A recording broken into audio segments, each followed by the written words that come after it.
Hello, everybody. My name is Joe Naylor, and I'm from Greater Manchester's Business Compliance Support Service. And this is a presentation on how to gain or retain a level 5 food hygiene rating. So, starting off, who are we? So, we're a new service in Greater Manchester to support and educate businesses to get compliance right first time. This to protect the public and help businesses save time, money, and resources. So, it's a lot easier to get compliance right at the start of your journey, but either way, it's worth doing before you face enforcement. It's a lot easier. So we operate across all of Greater Manchester. So myself, I'm from Bury Council. So if you deal with our service and you're from Bury, your business from Bury, you'll be dealing with me the whole time. Same as if you're in Tameside, we have somebody from Tameside, and every area of Greater Manchester, you'll regularly be dealing with the same person, so they know your compliance journey and can help you reach the goal that you wish to. So I'm sure you've seen these stickers.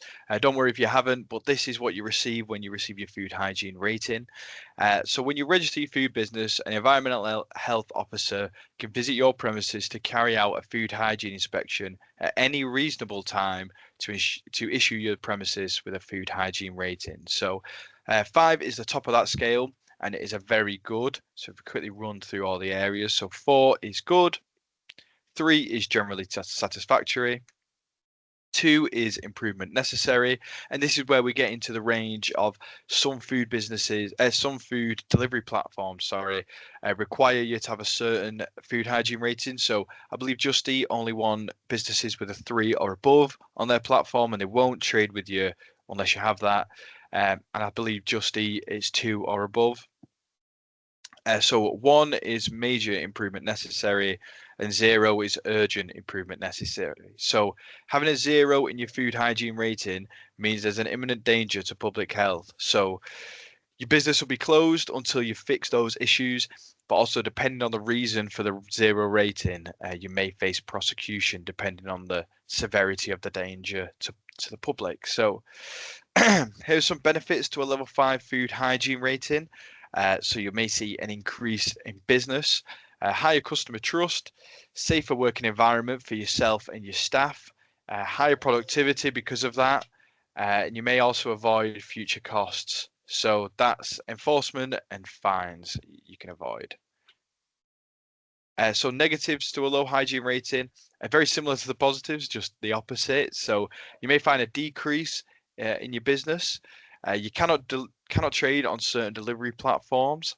There's a risk to your customers, which means there's a risk to you as a business owner, because if you're liable for that, person becoming unwell, you have a higher risk of pests, and you may also face enforcement, as I've mentioned. So that's fines or your premises may be closed. So here's some stats from the Food Standards Agency, just to give you an idea of how important it can be for your food hygiene rating. So 51% of customers often or sometimes check a business's food hygiene rating. 68% of customers check a business's food hygiene rating from the sticker in the window. So it's your choice in England whether you put that sticker up in the window. It's not mandatory. However, it is available online, so you can't hide your score. People can find that on the FSA website, and you can't remove that yourself. And as I mentioned, it's not mandatory in England, but 86% of customers think it is mandatory, think it should be mandatory to display business to display their rating. So it's currently mandatory in Northern Ireland and Wales, but not yet in England. So the 3 areas of food hygiene inspection are confidence in management, food hygiene and safety, and structural requirements. So in confidence in management, it's about how the manages to keep people safe. For example, the processes and training and systems in place to ensure good hygiene is maintained. Food hygiene and safety, that's about how hygienically the food is handled. So it's prepared, cooked, reheated, cooled, and stored. And the final element, structural requirements, is the physical condition of your business. So it's looking at cleanliness, it's looking at the layout, lighting, ventilation, and possibility for pests as well. So taking a deeper dive into the confidence in management, you must have a food safety management system in place. So it's kind of like a food diary of your processes. And one way of achieving this is to use a Safer Food, Better Business pack. So this one here is for caterers, but all the areas are the same if you use a Safer Food, Better Business pack. and it is from the FSA. So you can order it online or you can print it out for yourself, and just making sure that it's filled out because it's crucial for your inspection. So the 5 areas in the business pack. So you need to write down your practices for these areas and prove you follow these practices. So if you say that your staff wear hairnets to reduce cross-contamination, then you need to show that. So if during the inspection your staff aren't wearing hairnets, that reduces your confidence in management because you're not following the practices that you've said. So it's better to do what you say instead of lie in the book and kind of be caught out for it. So the 5 elements: cross-contamination, cleaning, chilling, cooking, and management. So that's all about your food safety knowledge. So staff must have the food safety knowledge required to carry out their duties effectively. So it's recommended that all staff handling food have at least a level 2 food hygiene certificate and have carried out food allergen training. So you can do that on the FSA website, and you can do that level 2 food hygiene. With ourselves, we sometimes put on those courses, or you can do it from independent bodies online.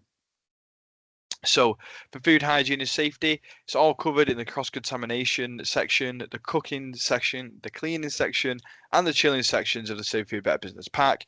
And as I mentioned, it's about how the food is handled, so how it's prepared, cooked, reheated, cooled, and stored.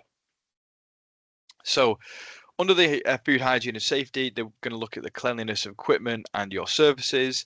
So the best way to do that is 2-stage cleaning. So a breakdown of 2-stage cleaning: stage 1 is hot soapy water to remove any debris, that's surface level debris. Then stage 2 is to use a British standard approved product with these numbers. So the BSEN number of 1276 or 13697. And then you also need to leave for the recommended contact time. So on the back of your disinfectant or your cleaner, it should have a BSEN number. Pardon me. If it doesn't, then it doesn't meet that British standard. So just keep an eye out for those numbers. And it also needs to be left for the recommended contact time. So it'll have a range. It'll either be about 30 seconds up to about 5 minutes. And you have to leave it that long. Otherwise, it's just like spraying water on your surface. So just keep an eye on that as well, so you know your contact time. Your temperature records are also under this section. So you need to be recording your temperature of your fridges and your freezers daily. This is to kind of protect you as a business owner, that you've done everything that you can in case somebody gets unwell, and it's good practice. And you do have to do this as part of your inspection. So the way to do that is to use a thermometer. So there I've used a picture of a digital one. If you use a digital one, just make sure you don't point at anything shiny inside that fridge. And you can use the physical ones as well. You just need to calibrate them. So put it in a temperature that you know, something that you know the temperature of. So put it in boiling water. For the high end, we're looking at around 100 degrees, 99, 98, that kind of range. And then you need to do the low end as well. So in ice water, we're looking around 1, 2, 3 degrees. So your fridges should be set at 5 degrees or below in order to keep your food at 8 degrees or below, and your freezers should be set at least minus 18 degrees. So personal hygiene is also covered in food hygiene and safety. So ensure your hand wash basin in your kitchen has separate hot and cold water available, and it also has antibacterial soap and hygienic means of drying your hands. So when we say hygienic means, we mean like disposable paper towels, blue roll, that kind of thing, and it's better than using a cloth, because a cloth you would need to regularly clean, and if you fail to, then it's a non-hygienic way of drying your hands. So pest control is also covered in food hygiene and safety. So you'll be asked about your pest control and how it's managed. So you should do regular checks. It's good practice to have a pest control contract. So when we say regular checks, we mean checking for actual pests. That's an obvious sign. But then there's things like drop-ins, eggs, just gaps where you could potentially have pests coming in, and nibbled food are also signs. So that's those first 2 elements. So the third element of your inspection is the structural requirements. So the general condition of your premises, your ventilation, make sure there's no cross-contamination from things like flaky paint, flaky wood, and ensuring that you have that separate hand wash basin. So you need a separate hand wash basin. That's crucial. So you can't use that for rice or pasta when you're not washing your hands in it. It has to exclusively be for washing your hands. And under ventilation as well, if you have poorly maintained ventilation, there's an increase in the fire hazard. If a fire is caused due to poorly maintained ventilation that isn't in line with your manufacturer's instructions, your insurance may also be void. So there's not only the public safety, the safety to your staff as well, there's the financial safety element there as well. So a few extra bits. So you need a food waste contract. You cannot put trade waste in a domestic bin. And you get that contract by independent contractors, or typically your local council will be able to provide that as well. You need to know allergy information for your food. So under Natasha's law, allergy information must be available to customers if they ask for it. So it's good to have a sign up telling people to, telling customers to tell you if they have any food allergies or intolerances, or asking them when they order. And a good way to keep track of that is to have an allergen matrix. So in the top right, you can see that there's an ingredients list on the back of some packaging. All the allergens are highlighted in bold. So you could, cross that with what is in your dish. And then at the bottom, there's an allergen matrix. So there it has an example for a tuna salad. So it has celery, which may be in the sauce or things that are put in it. Eggs, fish, milk, and mustard. So that's going through the ingredients list and checking what's in bold. So that's pretty much everything. So to summarize, your food hygiene inspection will cover the three main areas. So confidence in management, so how your business manages to keep food safe, your processes and your trainings and all your systems, how hygienically the food hygiene and safety, the physical condition of the business. So you'll be scored on each of these areas, and the combined total will make up your rating. So 0 through 5. So failing to comply in any one of the areas can affect your overall score. So it's really important. And any further information is available on the Food Standards Agency website or our website with the details at the end. Just a little bonus, we do work with the Business Growth Hub. So the Business Growth Hub works with all businesses of all sizes, the stages or ages at your business, your business journey. That's across Greater Manchester. So Craig is a specialist in the enterprise and youth sector, which is at the top. He can refer you to the appropriate team to develop your businesses through workshops and one support. And that is also fully funded, all that support. So if you'd like to be referred to the Business Growth Hub, you can put your comments section in the contact us form. So thank you for listening. I really appreciate the time. If you have any further questions about what you've seen today, you can scan that QR code and it'll take you to our website where there's a contact us form, or there's the link to our website, which you can write down, you can fill in.